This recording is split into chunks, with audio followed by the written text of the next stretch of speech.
Můj čas je pouhé prozatím.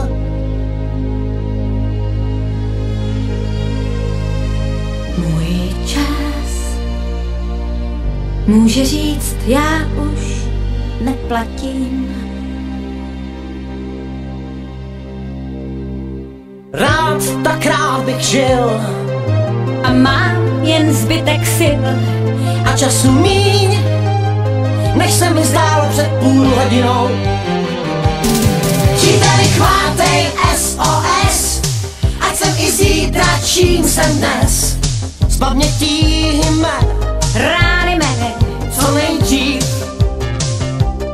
Příteli, chvátej, píšu vzkaz, dej mi, co ztrácím, dej mi čas. Vrať mi víru mou, lásku mou a ten nejvíc. Z vlastního spánku můžeš krást, jen času svého dej mi část. Bož časem toužím tentokrát neprohrát. Můj čas, to jsou jen chvilky takové. Můj čas se ocit v tísni časové. Rád bych zůstal živ, Chci dýchat jako dřív a čekám dál, že přece ustrneš se nade mnou.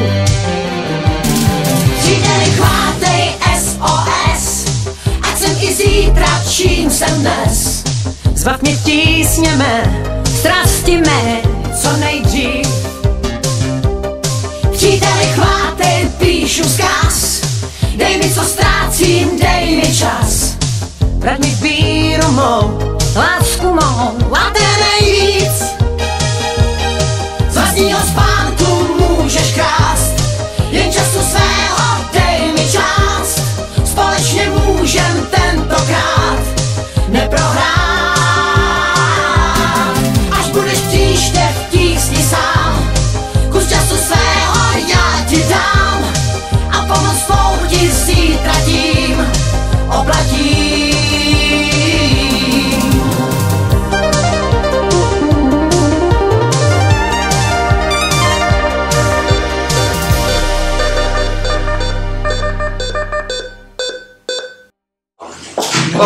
Ďakujem všetkým, že sa snažili, ako sa snažili. Figurantom tiež ďakujem za to, že celý deň verne hrali všetky tie svoje úlohy, ktoré postavili. Hasičom ďakujem tiež, prosím, zazdajte fotky. To je poďakovanie. Verím, že tak ako my sme sa z tohto cvičenia niečo naučili, takže aj vám to niečo nakoniec dalo a nebolo to úplne bez zmyslu pre vás správny deň. Takže ešte raz vám ďakujem a dúfam, že sa vidíme zase čoskoro. V podstate bolo povedané, že práve v tejto situácii my chceme len zvládnuť tú prvú fázu situácie hromadného nešťastia. Tam bolo 6, pre informáciu, 6 zranených, 1 mŕtva, ale ide o to, že každý začal práve, že terapia. Jasne bolo povedané, že s terapiou sa nezaoberáme. Tam išlo o spoluprácu s KOS a triedenie zranených a nie z doradení, ako to správne treba robiť. Mám tam tú situáciu, že kde sa to odohralo, proste tie okolnosti. Najväčšie, najčastejšia chyba bola zabezpečenie bezpečnosti miesta. Za bezpečnosť toho miesta, že ste sa tam hrnuli, nepozerali ste sa, čo sa tam deje, čo vám hrozí a tak ďalej.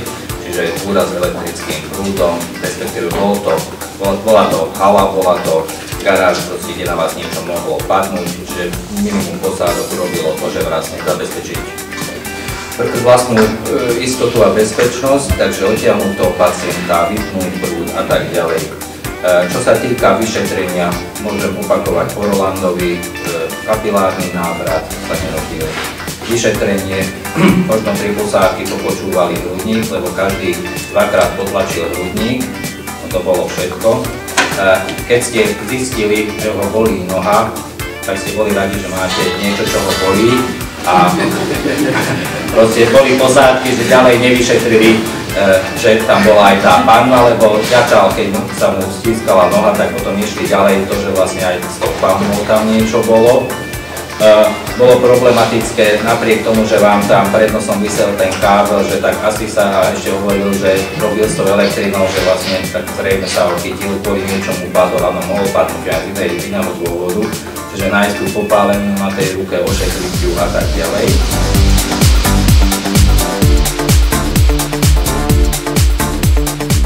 Mali úlohu číslo 3, možno asi myslím si, že najveselšiu zo všetkých, ktorá tu bola. To prvotné odobratie anamnézy, to ste zvládli skoro všetky posádky, akože zistili ste, že má hypertenziu.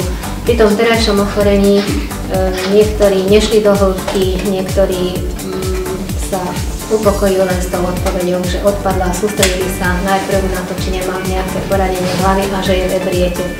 Až potom, keď progredovali príznaky u Pirošky, tak zistili, že je to zrejme nejaké neurologické ochorenie a veľmi správne skoro všetky posádky typovali, že je to TIA, ale uznali sme aj diagnózu hypertenzie, ktorá bola tiež bodovo hodnotená a v rámci diferenciálnej diagnózy cievnu príhodu mozgovú a kolapsový stav a vek.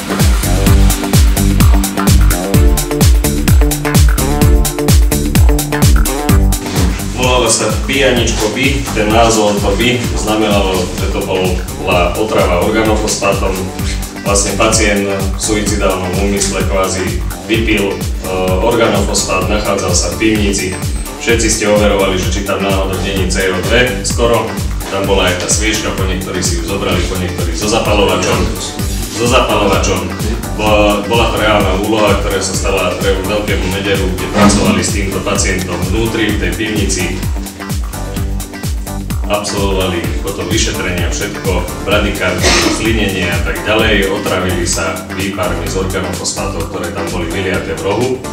Takže pacienta ste mali vyniesť vy hneď von, lebo reálny príchod hasičov bol do 10 minút. Veľmi málo posádok, asi 1 alebo 2, si vypýtali hasičov. Ako asistenciu mali by ste si ich pýtať stále, lebo tam dekontaminovať treba aj to prostredie.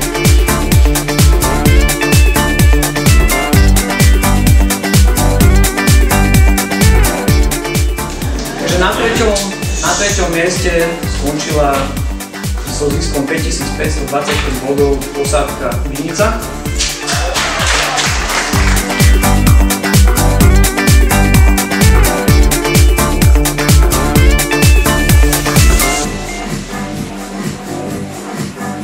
Na druhom mieste, a myslím, že to neočakáva ani samotná posádka s ziskom 5625 bodov, bola posádka z Príbedky.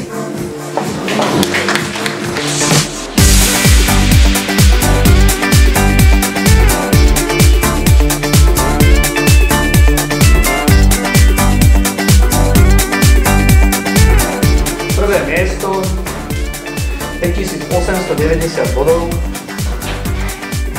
bola posádka Šahy 1, Helena Krasnocová, Ladislav Brenner.